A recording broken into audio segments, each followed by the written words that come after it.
also, I'm not that interested in characters that are good. Who reads novels that are just about good people? I mean, what would they look like? And I started out, if you like, in my crime writing trajectory. I was spurred on by watching Richard and Judy, the book club, at one point, and the panellists on this show, I can't even remember the book they were discussing, but one of the panellists said, well, I really did not like this book because I just did not fall in love with the main character. And I found this such an odd concept. Are books are you meant to fall in love with the protagonist or the narrator? I don't know, some books I guess you do, but to me... I think it depends on the genre as well. Yeah, in crime, I think that's less likely that you feel the need to do that. The novels that have always meant a lot to me in the genre are, for instance, The Postman Always Rings Twice, where you get Frank Chambers, who becomes this extraordinarily brutal figure who's spurred on by his passion for Cora, and then of course the novel after that, The Killer Inside Me by Jim Thompson, which is the most extraordinary first-person narrative from the perspective of a psychopath, effectively. And then Highsmith's Talented Mr. Ripley. I like these. I'm really intrigued by these bad people. Well, I think we all are, but you're quite protective of Laurie. We've seen that already. So I'm thinking we might get a different answer from you. You want them to like it, the readers. I want her to be believable. I think what you were saying is exactly right. I want her to be believable, and I also want what she does to be authentic to her. So for me, it's more about what's her motivation for what she's doing and what does she want to get at the end of it. And so as long as she stays true to that, because she does do bad things. I mean, there's quite a lot of dead bodies along the road. Like that she does bad things to bad people. But she generally does bad things to bad people, although in the second book there's much more of a moral quandary, because I think the first book is about, her child gets abducted, so what would you do to get your child back? She should have looked after her better in the first place. But she's in the situation she's in, so what would you do? How far would you go to get your child back? And the second book is much more about what would you do to keep your family together? How far would you go? And so it's kind of, for me, it's playing with how far, if this is right and this is wrong, how far that way will a essentially good character go? And what will cause them to cross that line, and how far will they cross it? And if they do cross it, how will they deal with that? Inside, how can they justify what they've done? And how does that affect them as a character? And then how does that change them? Well, I think we've all done that, and probably all authors do that. We put them in situations where they have to make moral choices, where they have to make choices about their own lives. So do we like torturing them and just making it difficult for them?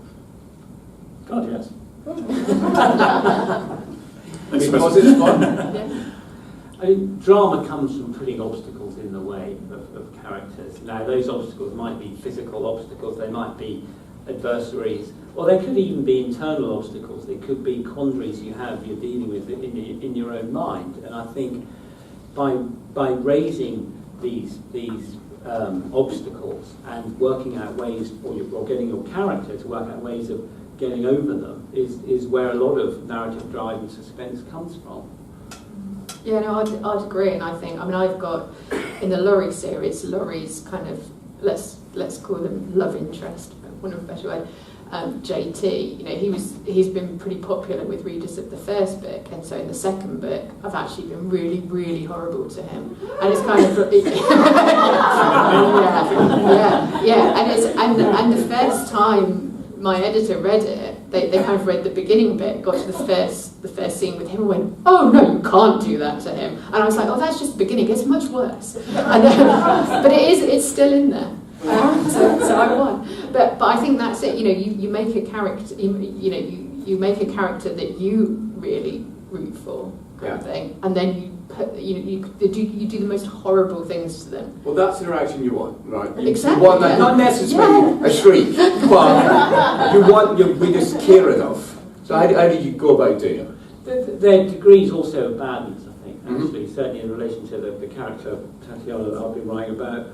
She's not as bad as some other criminals on the patch, so to speak. And so she's dealing with an odd morality where she thinks actually by controlling the street drug dealing in Great Yarmouth, she's doing a service by keeping off the streets some even worse drug dealers. It's a slightly weird morality. I give you that. Yeah. It is self-serving too, to a degree, but her other thing is, of course, that town has been all but abandoned by the state, by local government, by local services. You know, Yarmouth has the highest unemployment, the highest instances of mental instability, of drug and alcohol abuse in not just Norfolk but the eastern region. And you're more likely to die. You die a year younger as a man in Great Yarmouth than you would anywhere else. And you just anywhere else. Anywhere else in the eastern region. Okay. Not Glasgow. Right. You're not taking that away from us. And so part of us thinking, well, if the state's abandoned us, you know, we will step in and try and regenerate the town, albeit in our way. By selling more drugs. Their bigger aim is to build a super casino. Oh, right. And they're all in spa facilities. But a lot of that money is basically being laundered from the US and Europe. But nevertheless, they can see in their mind this great big towering casino on the beachfront. And they think, well, this will bring employment, and you name it, it will transform the town. Because nothing else has transformed the town for a long while.